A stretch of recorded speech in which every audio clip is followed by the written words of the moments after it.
Hello friends, आज मैं आपको बताऊंगा यदि बकरियों में यदि निमोनिया हो जाता है तो इसका इलाज कैसे करना चाहिए, किस तरह के सिम्टम्स आपकी बकरियों में देखने को मिलते हैं, किस तरह से आप अपनी बकरियों का डायग्नोसिस कर सकते हैं और कैसे आप अपनी बकरियों का इलाज कर सकते हैं, किस तरह की मेडिसिन का प्रयोग करके आप अपनी बकरियों को निमोनिया से बचा सकते हैं। क्योंकि मेरे पास बहुत इस तरह के व्हाट्सएप पर मैसेज भी आ रहे थे कि सर इस मौसम के अंदर या बारिश के मौसम या सर्दियों में हमारी बकरियों को बहुत ज़्यादा निमोनिया होता है, तो इसके लिए हमें क्या इलाज करना चाहिए, पूरी डिटेल से बताया जाएगा। वीडियो लंबी भी होगी, वीडियो को स्किप करके मत देखना, पूरा देखना। तो जितने भी जो बकरी पालक या भेड़ पालक इस चैनल पर अभी नए जुड़े हैं तो पहले आप इस चैनल को सब्सक्राइब कर सकते हैं। जो लाल वाला बटन आपको दिख रहा है उसको दबा लें, साथ में बेल आइकन और उसमें ऑल वाला ऑप्शन दबाएं ताकि भविष्य में आने वाली हर प्रकार की वीडियो की नोटिफिकेशन आपको समय समय पर मिलती रहे। देखो, जब भी यदि आपकी बकरियों में जिस प्रकार से, वैसे निमोनिया कई प्रकार से हो सकता है, बैक्टीरियल भी हो सकता है, जीवाणु के द्वारा भी हो सकता है, वायरस द्वारा भी हो सकता है, फंगस द्वारा भी हो सकता है, या किसी केमिकल की रिएक्शन की वजह से भी आपके पशुओं में निमोनिया हो सकता है। अदर कई कारण यदि आपके बकरियों में हो सकते हैं, उसकी वजह से निमोनिया हो सकता है।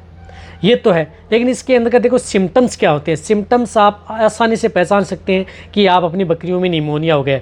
देखो, ज़्यादातर आपकी बकरियां के सांस लेने में यदि घर घर की आवाज़ आती है, जैसे सांस ले रहा है तो उसमें घर घर की आवाज़ आ रही है, और कई बार ऐसी दिक्कत हो जाती है कि आपकी बकरियां मुंह फाड़ करके सांस लेती हैं। साथ साथ आपकी जो बकरियां हैं, जरूरी की निमोनिया के अंदर कई बार तो टेम्परेचर थोड़ा बढ़ा हुआ भी मिल सकता है, कई बार टेम्परेचर नॉर्मल भी हो सकता है, लेकिन लगभग थोड़ा सा टेम्परेचर निमोनिया के अंदर बढ़ा हुआ भी होता है।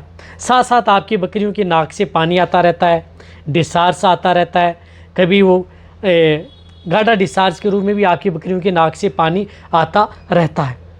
तो इस तरह के सिम्टम्स जो मेन सिम्टम्स हैं वह आपकी बकरियों में देखने मिलते हैं। कई बार आपकी बकरियों में डायरिया भी होना स्टार्ट हो जाता है। तो इस तरह के जो सिम्टम्स हैं वह यदि आपको देखने को मिले तो ये देख लेना चाहिए कि आपकी बकरियों को निमोनिया हो गया। डायग्नोसिस क्या है? डायग्नोसिस आप अपनी बकरियों में जिस प्रकार से सांस से पहचान सकते हैं कि आपकी बकरियों में सांस में घर घर की आवाज़ आ रही है, थोड़ी दिक्कत है आपकी बकरियों में, तो ये देख लेना चाहिए कि निमोनिया हो चुका है। तो अब इसका इलाज, आप देखो इलाज क्या है। जब यदि आपकी बकरियों में इस तरह की यदि दिक्कत हो जाती है, यदि आपके पास नज़दीक यदि पशु चिकित्सक नहीं है, दूर हैं, तो इसके लिए आप अपनी बकरियों को जिस प्रकार से बैक्टीरियल या वायरल जब निमोनिया हो जाता है तो उसमें आप जो घर पर यदि जो विक्स या जो बाम पड़ी रहती है उस बाम का प्रयोग आपकी जो बकरियां हैं, पहले तो आप उसको पानी को गर्म कर लेना है, थोड़ा पानी गर्म करके जब उससे भाप निकलना स्टार्ट हो जाती हैं तो उसमें थोड़ी बाम आप डाल सकते हैं और उसकी भाप है आपकी बकरियों के पास, मुंह के पास ले जा कर के दें ताकि उसे थोड़ी सांस लेने में सुविधा हो। ये आप प्राथमिक उपचार के तौर पर आप अपनी बकरियों में कर सकते हैं। साथ साथ आपको क्या करना है कि जहाँ भी यदि आपकी बकरियों को निमोनिया हुआ है तो उस बकरियों को, अन्य जो स्वस्थ बकरियाँ हैं उन बकरियों को आपको अलग रखनी चाहिए। क्योंकि अलग रखेंगे, क्योंकि कई बार जो वायरल निमोनिया होता है वह एक से दूसरे के अंदर फैल जाता है, तो इसलिए आप अपनी बकरियों को एक दूसरे से अलग रखें यदि आपको अपनी बकरियों में अन्य बकरियों से यदि आपको बचाना है निमोनिया से। रही बात, यदि आप अपनी बकरियों को इस जगह, ऐसी जगह रखें जहाँ पर हवा आ सके, यानी हवा मिल सके, सांस लेने के लिए हवा मिल सके। यदि आपकी बकरियों को ज़्यादा ठंड लग रही है तो आप वहाँ पर आप गर्म कंबल का भी आप प्रयोग कर सकते हैं, गर्म जगह का भी आप प्रयोग कर सकते हैं। जिस तरह से यदि बारिश के मौसम, यदि आप इस मौसम के अंतर्गत बकरियों को यदि निमोनिया हो रहा है तो आप बारिश से बचाना चाहिए और आप अपनी बकरियों को ऐसी जगह रखें जहाँ पर ड्राई एरिया हो, यानी सूखा क्षेत्र हो, और जहाँ पर आप बारिश नहीं हुई हो उस जगह पर आप अपनी जो बकरियां हैं उनको आप रख सकते हैं। तो ये तो क्या है कि आपको सावधानी आप अपनी बकरियों की रखनी होगी यदि आप अपनी बकरियों को यदि निमोनिया हो जाता है तो। ये बातें तो सभी जो जितने भी भेड़ पालक हैं, चाहे भेड़ में हो चाहे बकरियों में हो, ये होगी तो आपको ध्यान में रखना ही होगा। अब देखो, यदि जब हो जाता है तो इसके लिए आप कौन से इंजेक्शन का प्रयोग आप अपने पशु चिकित्सक से करवा सकते हैं यदि आपकी बकरियों में जब निमोनिया हो जाता है तो इसके लिए मैं सबसे पहले तो बताता हूँ कि एंटीबायोटिक इंजेक्शन है।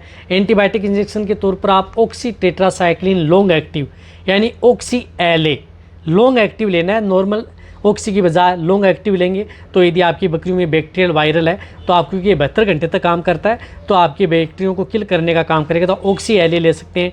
इसकी डोज आप जैसे छोटे बच्चे हैं तो इसे 1 ml, बड़ी बकरियाँ हैं तो यानी 1 ml से लेकर के 5 ml इंट्रामस्कुलर ये इंजेक्शन आप अपनी बकरियों में लगवा सकते हैं। बहुत ही अच्छा रिजल्ट आपकी बकरियों में देखने को मिलेगा।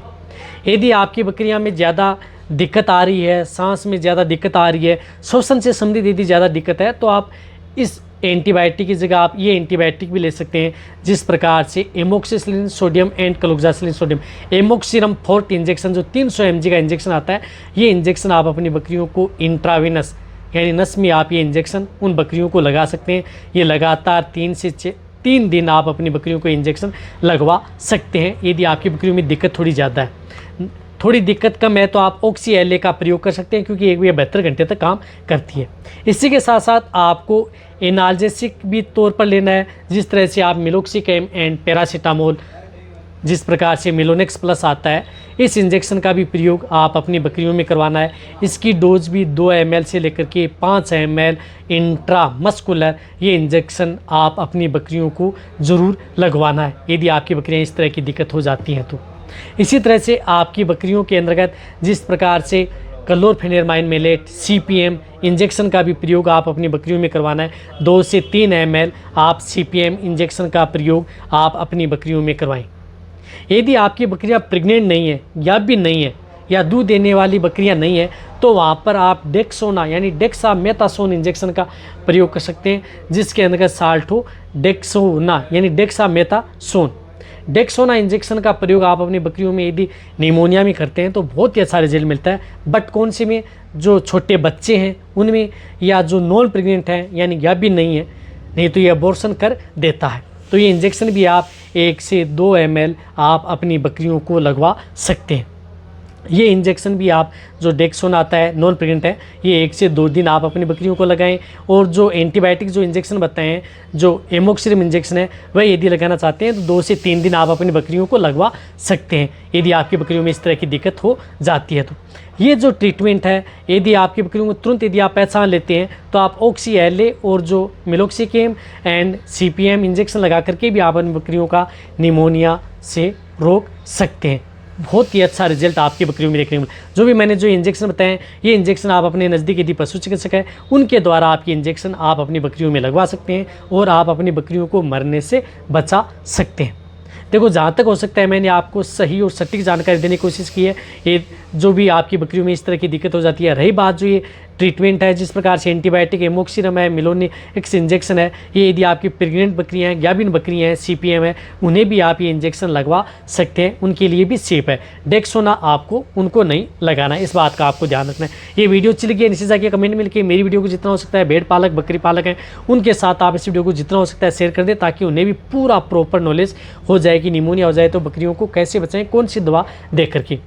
और यदि आपकी बकरियों में जिस प्रकार से डायरिया है, दस्त है या खांसी लेने में दिक्कत आती है, खांसी भी आ रही है, तो आप नेटकप का भी प्रयोग आप अपनी बकरियों में करवा सकते हैं। इसी तरह से आप मेरी वीडियो देखते रहें, इसी तरह से आप मेरे को प्यार देते रहें। थैंक्स, धन्यवाद।